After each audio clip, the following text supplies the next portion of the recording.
오늘 함께 볼 말씀은 하나님의 말씀은 열왕기하 15장 1절에서 12절 말씀입니다. 열왕기하 15장 1절에서 12절까지 말씀입니다. 함께 합독하도록 하겠습니다. 이스라엘 왕 여로보암 제27년에 유다 왕 아마샤의 아들 아사랴가 왕이 되니 그가 왕이 될 때의 나이가 16세라. 예루살렘에서 52년간 다스리니라. 그의 어머니의 이름은 여골리아라. 예루살렘 사람이더라. 아사랴가 그의 아버지 아마샤의 모든 행위대로 여호와 보시기에 정직히 행하였으나 오직 산당은 제거하지 아니하였으므로 백성이 여전히 그 산당에서 제사를 드리며 분향하였으며 여호와께서 왕을 치셨으므로 그가 죽는 날까지 나병 환자가 되어 별궁에 거하고 왕자 요담이 왕궁을 다스리며 그 땅의 백성을 치리하였더라. 아사랴의 남은 사적과 행한 모든 일은 유다 왕 역대 지략에 기록되지 아니하였느냐. 아사랴가 그의 조상들과 함께 잠에 다윗성에 그의 조상들과 함께 장사되고 그의 아들 요담이 대신하여 왕이 되니라.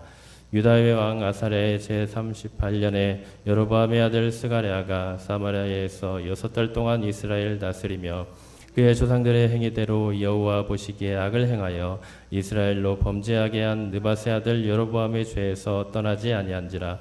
야베스의 아들 살룸이 그를 반역하여 백성 앞에서 쳐주고 대신하여 왕이 되니라. 스가랴의 나온 사적은 이스라엘 왕 역대지략에 기록되니라. 여호와께서 예후에게 말씀하여 이르시기를 내 자손이 4대 동안 이스라엘 왕의 이스라엘 하신 그 말씀대로 과연 그렇게 되니라. 아멘. 우리가 앞서 본 14장에서는 남유다 9대 왕 아마샤의 통치와 북이스라엘 13대 왕 여로보암 2세의 통치에 대해서 나옵니다. 각각 한 명씩 남북 왕국의 왕의 통치를 보도하고 있죠. 그러나 본장은 남왕국 2왕 그리고 북왕국 5왕 등 무려 7왕의 통치를 보도하고 있는데요. 이 중 오늘 본문은 남왕국 10대 왕 아사랴, 그러니까 우시야라고도 하는 그 왕과 북왕국 14대 왕 스가랴 왕의 행적과 통치에 대해서 드러내고 또 평가해 주고 있습니다. 이스라엘의 남북 두 왕에 대한 평가를 번갈아가며 비교하는 가운데 우리는 우리의 신앙이 어떠해야 함을 깊이 깨닫게 되는데요. 먼저 유다 왕 아사랴에 대해서 알아보겠습니다. 자, 내용 관찰 1번을 보면요. 아마샤의 뒤를 이은 유다 왕 아사랴의 통치 기간은 몇 년이며 그가 말년에 앓았던 병은 무엇입니까? 먼저 1절과 2절을 보면 아사랴는 북이스라엘 왕 여로보암 2세 제27년에 선왕인 아마샤의 뒤를 이어 남유다의 왕이 되었습니다. 왕이 될 때 나이가 몇 살이었죠? 16세. 네, 16세니까 거의 중3 정도 아주 어린 나이에 왕이 되었습니다. 그리고 예루살렘에서 52년간을 다스렸어요. 네. 그런데 이렇게 나이가 너무 어리다 보니까 사실 그 어린 나이에는 그 나라를 다스리기가 쉽지가 않죠. 그래서 아버지인 아마샤가 이제 섭정을 했을 거라고 그렇게 이제 축수들을 하고 있습니다. 그래서 24년간 아마샤와 이제 공동으로 통치를 하고 40세가 되어서야 이제 본격적으로 단독적인 이스라엘 왕으로서의 통치를 하게 됩니다. 그래서 이 섭정 기간 동안 아마 정치적인 영향력은 이 아마샤인 아버지 왕에게 굉장히 많은 영향을 받았을 거예요. 그러나 이 왕에게 있어서 중요한 것은 이런 정치적인 영향력이 아닙니다. 물론 이것도 중요하죠. 하지만 그보다 더 중요한 영향력은 바로 영적인 영향력이죠. 예. 이 이스라엘 나라는 하나님께서 세우시고 통치하시는 나라이기 때문에 이런 영적인 영향력을 가지고 이 나라를 다스려야만이 바로 하나님의 뜻 가운데요 바로 설 수 있었던 것입니다. 그러면 이 영적인 영향력, 이것은 어떻게 받게 되었을까요? 먼저 거기에 보면 어머니의 이름이 나옵니다. 자, 어머니 이름이 2절에 보면 뭐로 나옵니까? 여골리아라고 나오죠. 여골리아. 네, 그리고 어디 사람입니까? 예루살렘 사람이에요. 자, 여골리아라는 뜻은 어떤 뜻이냐면은 여호와는 능력이 있다. 모든 걸 할 수 있다. 그리고 굉장히 신앙적인 이름이에요. 예.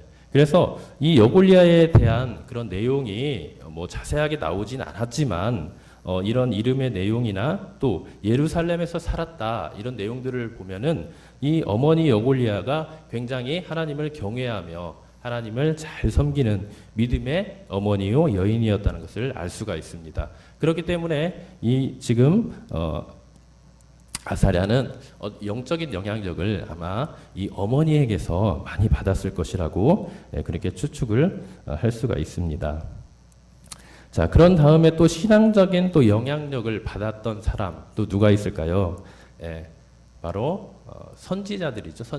선지자인데 특별히 지금 우리가 보고 있는 이 15장과 왕하 15장과 병행 구절인 대하 26장에 보면 스가랴라고 하는 선지자가 나옵니다. 스가랴. 그래서 이 스가랴를 통해서 굉장히 큰 영적인 영향력을 받고 교훈을 받고 하나님의 뜻 가운데 살아갔음을 우리가 이제 볼 수가 있습니다. 그래서 대하 26장에 보면 16절에 보면은 이 스가랴가 어떤 사람이라고 나오냐면은 바로 하나님의 묵시를 바로 아는 자라 이렇게 나와요. 그리고 하나님을 찾고 하나님의 뜻 가운데 거하는 자라고 나옵니다. 그렇기 때문에 이 스가랴는 거짓 선지자 아니고 참 선지자였던 것이죠. 그리고 하나님을 굉장히 하나님의 묵시라는 것은 하나님의 계시, 하나님의 그 뜻을 밝히 알고 전하는 자라는 것입니다. 그렇기 때문에 스가랴가 살아있는 동안에는 이 스가랴가 이 아사랴에게 하나님의 뜻을 바로 전하고 그 뜻 가운데 그 나라를 이스라엘을 바로 통치할 수 있도록 계속해서 조언하고 교훈하고 훈계하면서 함께 그 나라를 하나님의 뜻 가운데 잘 다스렸습니다. 자, 그러나 뒤쪽으로 갈수록 이제 어떻게 되죠? 거기에 보면 그렇게 나오죠. 스가랴는 하나님의 묵시를 밝히 아는 자다. 그리고 스가랴가 사는 날 동안에는 그가 여호와를 찾았고 그 동안에는 하나님이 형통하게 하셨다. 그러니까 스가랴가 하나님의 묵시 뜻을 계속해서 이 아사랴에게 전함으로써 아사랴는 그 하나님의 말씀대로 이스라엘을 잘 되살렸고 그러한 동안에는 하나님께서 이스라엘을 형통하게 해주셨다는 거예요. 그런데 형통하게 된 이유가 뭐예요? 그 말씀, 그 계시, 묵시대로 그가 여호와를 찾았기 때문입니다. 찾았기 때문에. 그래서 우리가 어떻게 우리가 형통하게 삽니까? 이렇게 물어보면요. 간단합니다. 여호와를 찾으면 돼요, 우리가. 이 세상에 찾고 구하고 우리가 갖고 싶고 뭐가 되고 싶고 하는 게 너무나도 많아요. 의지하고 싶은 게 너무나도 많습니다. 그러나 하나님께서 성경을 통해서 우리에게 주시는 이 형통, 참된 형통은 이 세상 것에 있지 않다는 것이죠. 이 세상 것을 의지하지 않는 것이죠. 결국에는 이 하나님만을 찾고 구하고 그 하나님만을 의지하며 살아갈 때 우리에게 참된 형통이 올 수 있는 것입니다. 우리 모든 성도님들은 오직 이 하나님만을 찾으며 참된 형통의 삶을 살아가시기를 간절히 기도합니다. 자, 그러나 지금 아사랴가 보면은 3절까지 해서 3절에 보면은 아사랴가 이제 그 아버지 아마샤의 모든 행위대로 여호와 보시기에 정직히 행하였다고 이렇게 나옵니다. 그러니까 아사랴가 초창기에는 그리고 스가랴가 살아있을 때 그리고 어머니가 계셨을 때 그리고 초기 그 통치 기간에는 하나님 보시기에 굉장히 정직히 행했어요. 그럴 수밖에 없는 환경이었죠, 그죠? 그러나 나중에는 어떻게 됩니까? 4절, 5절에 보면은 거기에서 이제 정직히 행하였으나 딱 한 가지 하나님 앞에 죄악된 일을 하게 됩니다. 그것이 뭡니까? 바로 4절에 산당을 제거하지 않은 거예요. 산당. 자, 산당이라는 것은 그 당시 굉장히 그 죄악된 온상지였어요. 온상지. 왜냐하면 그 산당에서 나무라든가 여러 가지 우상들을 섬기면서 굉장히 음란한 행동을 하고 죄를 지었습니다. 그렇기 때문에 이 산당은 마땅히 없어져야 될 거예요. 죄악의 온상지예요. 그러나 아사랴는 그것은 없애지 않았다고 이렇게 나와요. 왜 없애지 않았을까요? 산당을 분명히 없앴어야 돼요. 그런데 보면은 없애지 않았단 말이에요. 이게 왜 그러냐? 바로 그 선왕들을 보면은 그 아버지 아마샤나 그 할아버지 요시야, 그죠?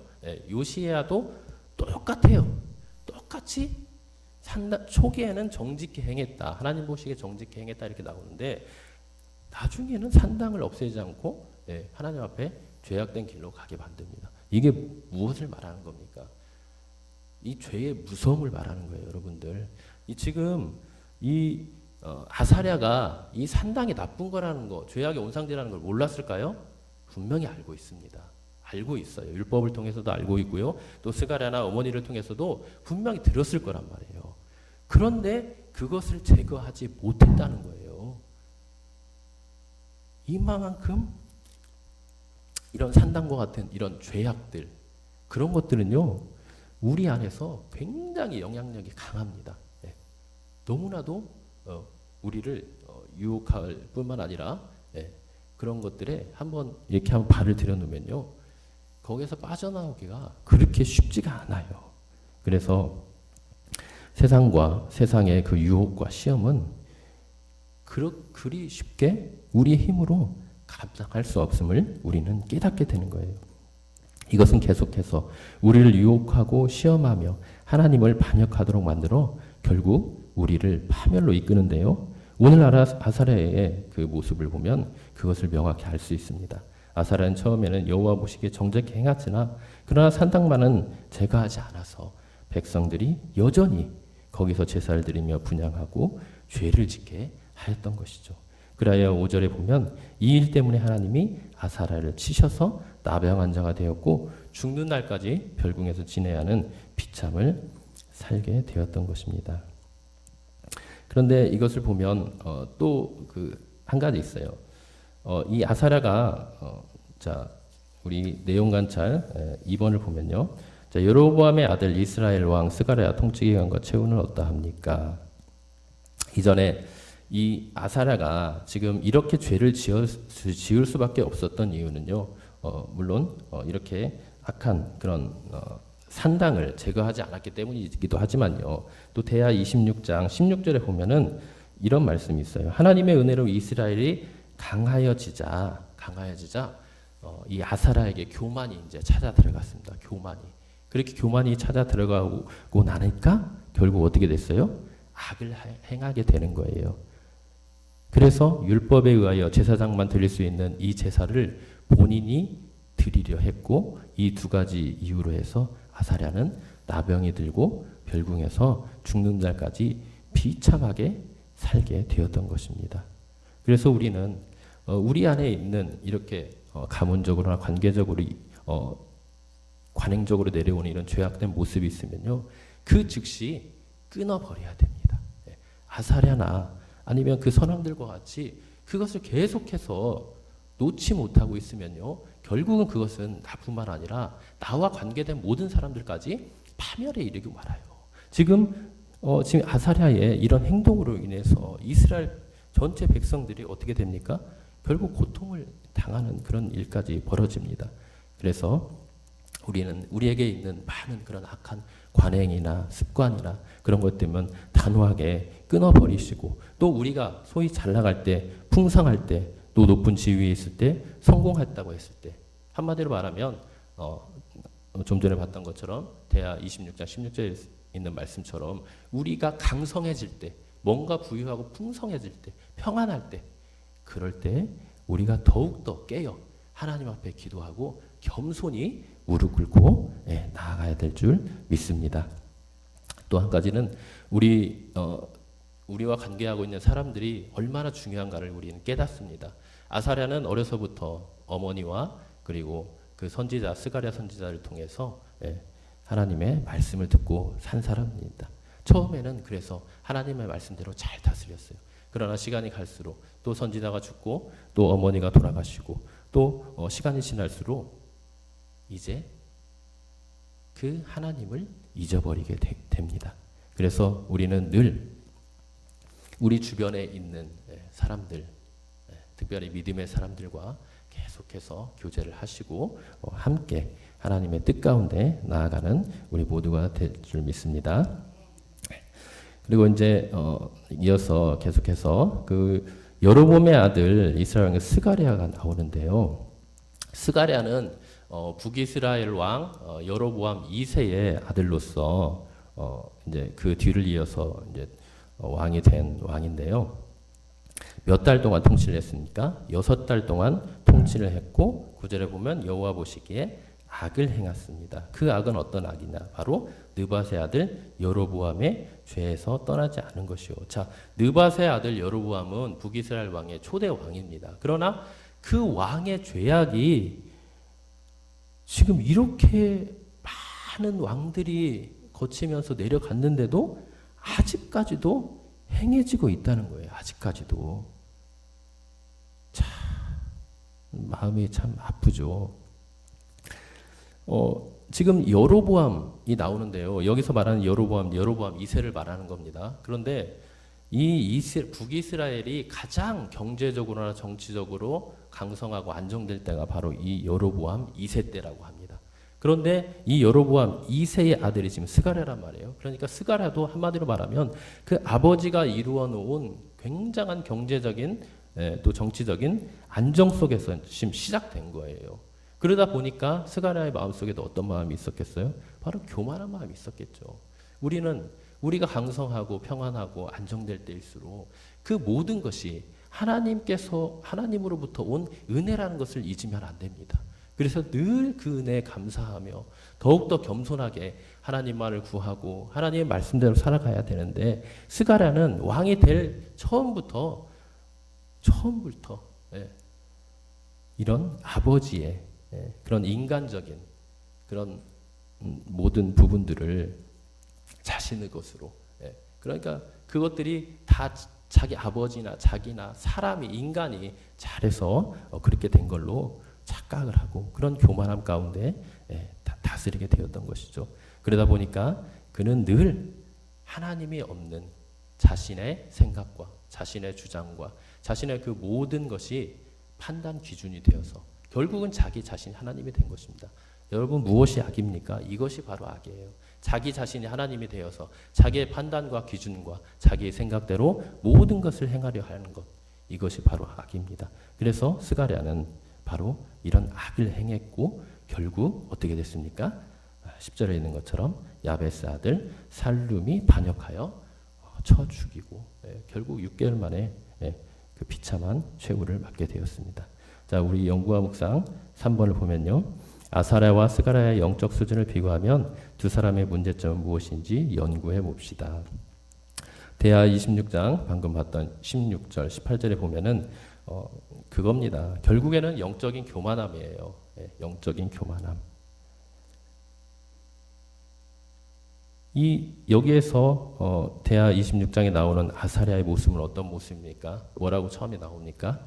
하나님께서 은혜를 주셔서 모든 부분에 있어서 강성했어요. 스가랴도 마찬가지예요. 그 아버지가 이루어 놓으신 그 강성함과 부유함과 풍요함 속에서 통치를 시작하게 되었습니다. 그러다 보니까 이런 영적인 교만함이 찾아오게 된 것이죠. 여러분 교만함이 무엇입니까? 교만하게 되면 우리가 어떻게 되죠? 먼저 우리의 영적인 판단력이 흐려져 버립니다. 그리고 내가 봐야 될 하나님이 보이지 않고 나만 보게 돼요. 내가 중심이 돼요. 그래서 모든 일의 원인과 결과를 결국 누구에게 돌립니까? 자기에게 돌립니다. 나에게 이루어진 그 모든 것들 다 자기가 이루었다. 모든 공로와 결과를 자기에게 돌려버리는 거죠. 자기 자신이 판단 기준이 되어 결국 자기가 하나님이 되고 그게 바로 하나님 앞에 가장 큰 악이 되는 것입니다. 그래서 우리는 이 영적 교만함을 굉장히 경계해야 됩니다. 특별히 날마다 우리는 말씀 앞에서 우리 자신을 되돌아보고 우리가 어디에서 어긋났는지 우리의 생각이 지금 어떠한 생각인지 내 안에는 하나님이 있는지 세상이 있는지 늘 점검하고 바라보면서 늘 하나님 앞에 겸손함으로 나가야 될 줄 믿습니다. 자, 느낀 점 4번을 보면요. 하나님을 섬기다가 잘못된 길로 나아가 심판받고 나병 환자가 되어 별궁에서 쓸쓸히 죽어간 아사랴, 왕이 된 지 6개월 만에 죽임당한 스가랴를 보면 무엇을 느낍니다. 자, 이를 통해서 우리는 하나님 말씀에 바로 서서 먼저 선과하게 영적 분별력을 가지고 잘 분별해야 될 줄 믿습니다. 그리고 악한 것은 즉시 끊어버리고 선한 하나님의 말씀에 온전히 순종하여 우리가 더욱더 겸손히 하나님 앞에 엎드리고 하나님의 뜻을 구하며 나아가야 될 줄로 믿습니다. 결단과 적용 5번을 보면요. 나의 순종은 절반의 순종이 아닙니까? 시작은 그럴듯했으나 첫 마음은 잃어버리고 점점 좋지 않은 방향으로 나아가고 있는 모습이 있다면 바로 잡읍시다. 네, 우리는 늘 우리 자신의 삶과 또 우리 신앙을 말씀의 거울에 비추어 바라봐야 될 줄 믿습니다. 그래서 우리의 잘못된 부분, 잘못 가고 있다면 그 방향을 바로 잡고 하나님께로 돌리고 하나님의 얼굴을 구하며 나아가는 우리 모든 성도님들 되기를 간절히 바랍니다. 자, 오늘의 기도 함께 읽겠습니다. 언제 어디서든 하나님의 눈을 의식하고 죄와 싸우며 신앙의 순도를 하루하루 높여가게 하소서. 아멘. 늘 우리